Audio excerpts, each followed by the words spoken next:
Hello बच्चों, मैं हरीश मटपाल आप सभी का स्वागत करता हूं अपने ज्ञान सागर मटपाल चैनल में। बच्चों, आज की इस वीडियो में हम लेके आए हैं एक्सरसाइज 6.3 का क्वेश्चन नंबर 8 से। तो हम क्वेश्चन नंबर 8 देखते हैं। तो बच्चों, क्वेश्चन नंबर 8 को अगर हम देखें तो सबसे पहले हम गिवन और क्या हमें प्रूव करना है, ये दो चीज़ें हमें कंसिडर करनी है। तो ज्योमेट्री के जो सवाल हैं उसमें गिवन क्या है और क्या हमें प्रूव करना है, उसके अकॉर्डिंग हम प्रूफ करेंगे। तो बच्चों, गिवन में हमें देखें तो हमें ABCD एक पैरेललोग्राम दिया है। तो A, B, C और D। तो ये ABCD एक पैरेललोग्राम है जिसमें ये जो AD है इसको हमने थोड़ा आगे बढ़ाया E पॉइंट तक, फिर BE ने CD को F जो पॉइंट है वहाँ पे इंटरसेक्ट किया है। तो हमें शो दैट करना है कि जो ABE है और जो CFB है, अगर हम मार्क करें तो बच्चों ये दो ट्राइंगल ABE, जैसे हम देखें A, B और E, ये दो ट्राइंगल, एक तो ये वाला ट्राइंगल और दूसरा ट्राइंगल है बच्चों हमारे पास CFB। ये दो ट्राइंगल हमें बच्चों सिमिलर दिखाने हैं। तो सिमिलर दिखाने के लिए हमें देखना पड़ेगा कौन सा क्राइटेरिया यहाँ पे अप्लाई हो रहा है। तो ज़्यादातर AA क्राइटेरिया से सॉल्व हो जाते हैं। तो यही दो ट्राइंगल हम कंसिडर करेंगे। तो प्रूफ में हमने बच्चों पैरेललोग्राम में अगर हम देखें तो अपोजिट साइड्स इक्वल और पैरेलल होती हैं। तो ये BC जो है, ये जो BC है ये, और जो AE है बच्चों ध्यान से देखें हम लोग, तो BC और AE, ठीक है, जैसे ये BC है और दूसरा जो साइड है AE। तो बच्चों यहाँ पे BC और AE पैरेलल हैं और BE ये ट्रांसवर्सल लाइन है। तो हमने 9th क्लास में पढ़ा है कि दो लाइनें पैरेलल हैं और एक लाइन उनको काटती है, तो उसके जो ऑल्टरनेट एंगल है वो एक दूसरे के बराबर होते हैं। तो यहाँ पे देखते हैं हम लोग।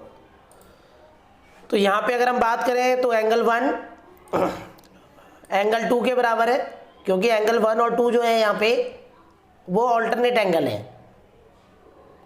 तो इसका मतलब हमें जो है दो ट्राइंगलों में जो हमें सिमिलर दिखाने हैं उसका एक एंगल इक्वल हमें मिल गया है।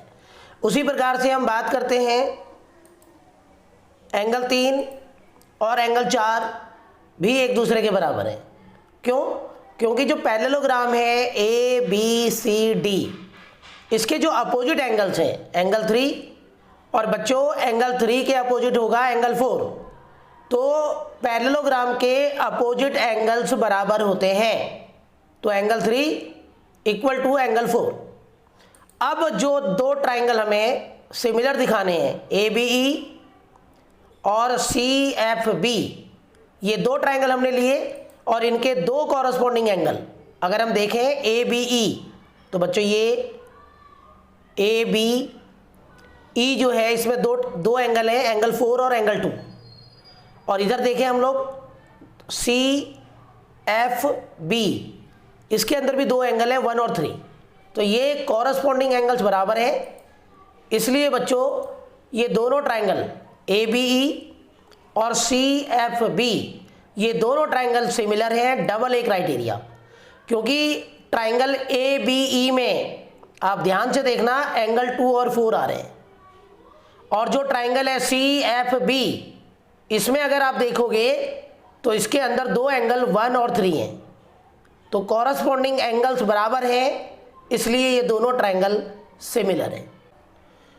तो बच्चों क्वेश्चन नंबर 9 देखते हैं हम लोग। क्वेश्चन नंबर 9 में हमें गिवन है कि जो एंगल B है ये वाला, ये 90 डिग्री है और जो एंगल M है ये भी 90 डिग्री है। उसके बाद बच्चों हमें प्रूव करना है दो चीज़ें। एक तो ट्राइंगल ABC, ये जो ट्राइंगल है ABC जो राइट ट्राइंगल है, जिसका राइट एंगल बी पे बन रहा है, ये वाला ट्राइंगल, और दूसरा राइट ट्राइंगल AMP जिसका राइट एंगल M पे बन रहा है। ये दोनों राइट ट्राइंगल हमें सिमिलर दिखाने हैं, ठीक है। और यहाँ पे दोनों का रेशियो हमें भी, ये जो पार्ट 2 है CA/PA हमें इक्वल दिखाना है BC/MP। तो हम स्टार्ट करते हैं अपना सवाल। बहुत ही आसान, दोनों ट्राइंगल पहले सिमिलर दिखा दो, ट्राइंगल ABC और AMP जो हमें सिमिलर दिखाने हैं वही दो ट्राइंगल हम कंसीडर कर रहे हैं। अगर हम ध्यान से देखें तो ABC में एंगल BAC, देखो एंगल A देखें, अगर हम ये जो एंगल A है बच्चों, ये दोनों में कॉमन है। आप ध्यान से देख लो उसको कि ABC ये जो ट्राइंगल है, इस ट्राइंगल के अंदर भी एंगल A आ रहा है, और जो AMP है AMP, तो ये एंगल A यहाँ पे कॉमन है। तो इसका मतलब एक एंगल हमें इक्वल मिल गया, दूसरा 90 डिग्री। दोनों का एक एक एंगल B और M हमें 90 डिग्री दिया हुआ है। तो इसका मतलब बच्चों ट्राइंगल ABC और ट्राइंगल AMP एक दूसरे के सिमिलर हैं, क्योंकि दोनों के कॉरस्पॉन्डिंग एंगल्स बराबर हैं, जो हमने प्रूव किया। अब जब ये दो ट्राइंगल ABC और AMP जब दोनों सिमिलर हैं, तो बच्चों इनके जो कॉरस्पॉन्डिंग साइड्स हैं उनका रेशियो सेम होगा।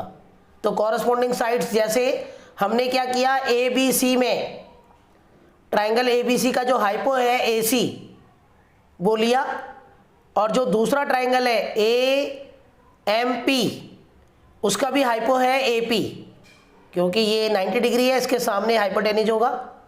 तो दोनों के हाइपो का रेशियो बराबर होगा।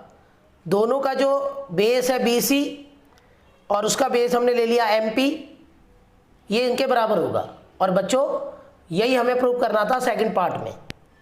अब यहाँ का जो रीजन है वो ये है कि दो सिमिलर ट्राइंगल्स की जो साइड्स हैं वो प्रोपोर्शनल होती हैं, उनका रेशियो सेम होता है। इस तरीके से हमें क्वेश्चन नंबर 9 करना है।